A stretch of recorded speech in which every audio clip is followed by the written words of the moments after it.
Ja tervetuloa seuraamaan näitä CADS-Planner Electric tuoteesityksiä. Ja tämän ensimmäisen esityksen aiheena on toi CADS-Planner Electric tietokantatyökalu. Ja siitä sellainen yleisesittely, luontoinen katsaus, eli katsotaan vähän miten sitä projektitietoa siellä kuvasta kertyy, miten niitä näkyy siellä tietokantatyökalussa. Minkälaisia asioita sieltä pystyttäisiin tietokannasta raportteihin viemään. Vilkaistaan sitten myös täällä kuvan yhteydessä näkyvää projektipuuta, mitä tietoa siellä näkyy tietokannasta ja miten kuvan ja projektipuun välillä voidaan liikkua. Ja sekä vähän tiedon reaaliaikaista välittymistä. Mutta lähdetään saman tien tuolta projektista liikenteeseen, eli avataan projektin kuvista yksi dokumentti tuohon näytölle ja vilkaistaan vähän projektipuun sisältöä. Eli projektipuuhan on tuossa kuvan reunassa näkyvä puumainen esitys projektitietokannan tiedoista. Ja varsin näkyvä osa tänä päivänä CADS-Planner Electricia.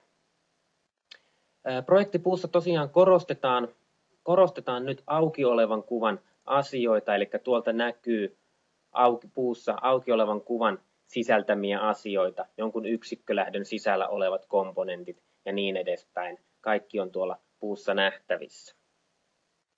Puusta voidaan luonnollisesti myös hyppiä kuvaan, eli avataan tuolta vaikka toisen piirin moottori, kysytään missä se on. Silloin CADS aukaisee tuon kyseisen tiedoston, missä se kyseinen moottori sijaitsee ja saadaan se tuohon näytölle haettua. Laitetaan kuva kiinni ja palataan tuohon toiseen piiriin. Sen moottori on taas sitten tuossa kohti dokumenttia. Luonnollisesti toisin perin voidaan myös hyppiä, eli kuvasta puuhun käsin, eli vaikka koskettimelta. Otetaan tuolta hiiren oikealla näytä puussa.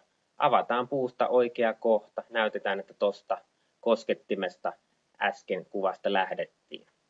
No silloin nähdään helposti, että mitä muita esiintymiä sillä kyseisellä laitteella on. Koskettimella on yleensä myös kela, joka sitä ohjaa. Päästään siirtymään sen kelan luokse tuolla kuvassa. Ja näin seurattua jopa sitä toiminnallisuutta tuolla kuvassa, tuon kuvan ja puun yhteistoiminnalla. Kaapelit luonnollisesti hyvin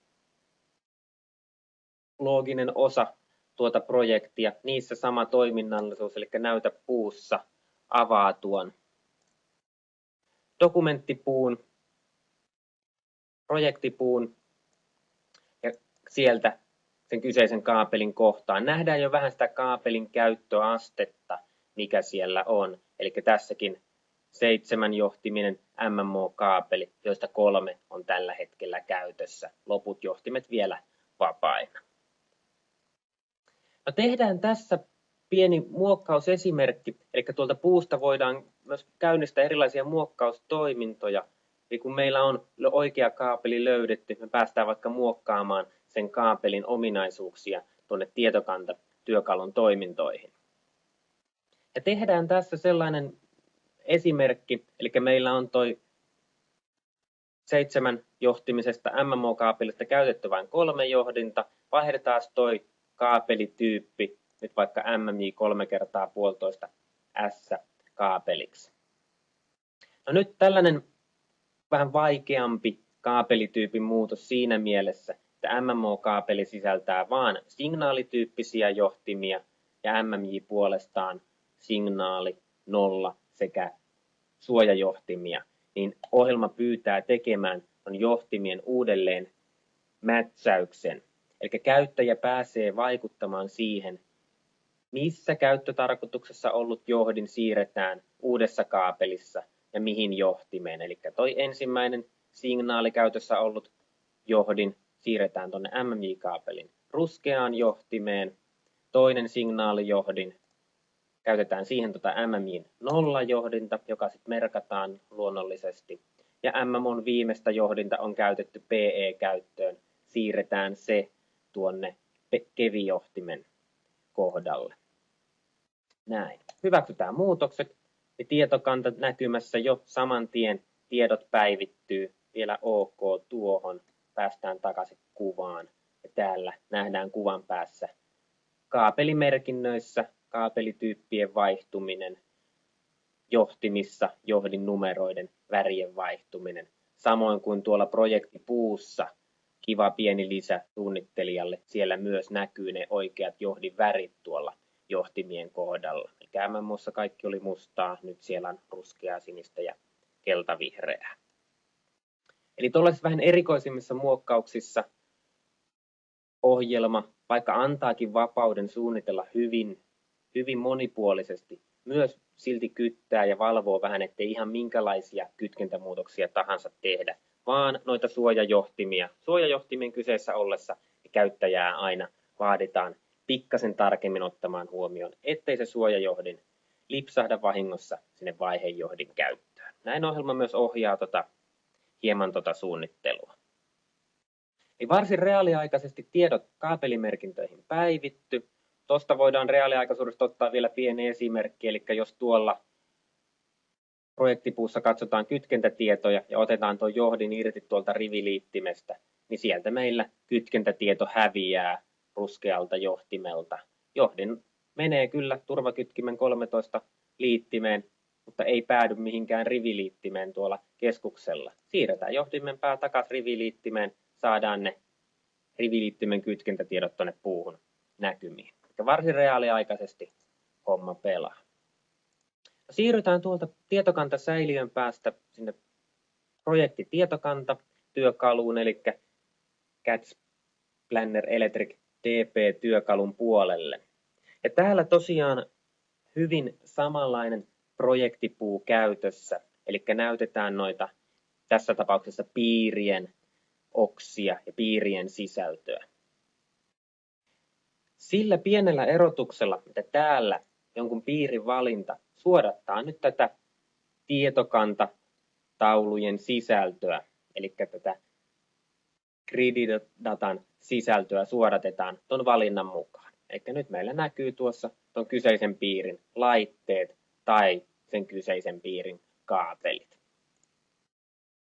Vaihdetaan tuolta se piiri, jossa äsken oltiin, ja lähdetään sieltä katsomaan muutamia asioita. Tai tuolta tosissaan ylin taso projektipuusta. Klikataan sitä ja meillä näkyy koko projektin sisältö tässä projektissa. Tietokantatyökalu on tosiaan Suomessa tehty avainlipputuote, eli Suomessa suomalaisille suunnittelijoille tehty tuote ja pyritty tuon datan sisällön löytymiseen keskittymään, eli asioita voidaan järjestää nousevasti, laskevasti, on ne sitten tunnuksen mukaan tai tyypin mukaan voidaan listata eri asioita. Paljon perustuu asiat myös suodatuksiin, eli voidaan suodattaa nopeasti vaikka esimerkiksi kaikki tietyn tyyppiset kaapelit tuohon listaukseen. Saadaan näkymään juuri ne kaapelityypit, joita tällä hetkellä halutaan.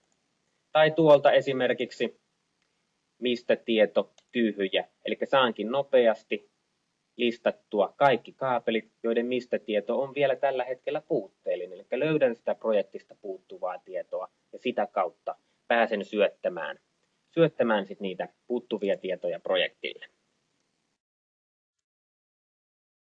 Tarakkeita on paljon tietokannassa, eli niitä on paljon käytettävissä. Oleellista onkin se, että otetaan näkyviin vain ne, jotka kulloinkin sitä suunnittelijaa parhaiten palvelee.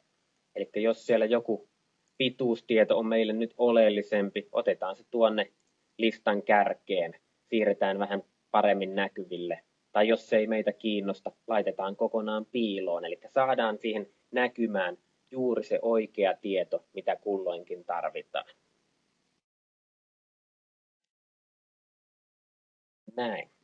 Ja sama kaikilla välilehdillä, on kyse sitten laitteista tai kaapeleista. Idea tosissaan se, että löydetään se, mitä ollaan etsimässä mahdollisimman helposti. No, näiden suodatustyökalujen lisäksi tietysti toiminnot välilehdellä tietokantatyökalusta löytyy myös erilaiset hallintatoiminnot, eli tämän tietokantatyökalun kautta on tarkoitus hallita projektin kaapelityyppejä, projektin tuotetietoja, lisätietoja tai esimerkiksi kilpiä. Eli vaikka mitä kilpiä tähän projektiin on määritelty, minkälaisia laitekilpiä meidän on tarkoitus erilaisille laitteille lisätä. Näitä kilpiä laitteille lisäämällä saadaan sitten tarvittaessa luotua jopa hyvin kattava kilpiluettelo, kaiverus ja koko tietoineen vaikka kilpitoimittajalle. Eli varsin monipuolista projektin hallintaa, siitä on tietokantatyökalussa kyse. Ja pääasia, että etsitään erilaisilla suodatuksilla niitä oikeita asioita, päästään tekemään sitten niitä muokkauksia. Tässä lyhykäisyydessään tuollainen yleisesittely tietokantatyökalusta.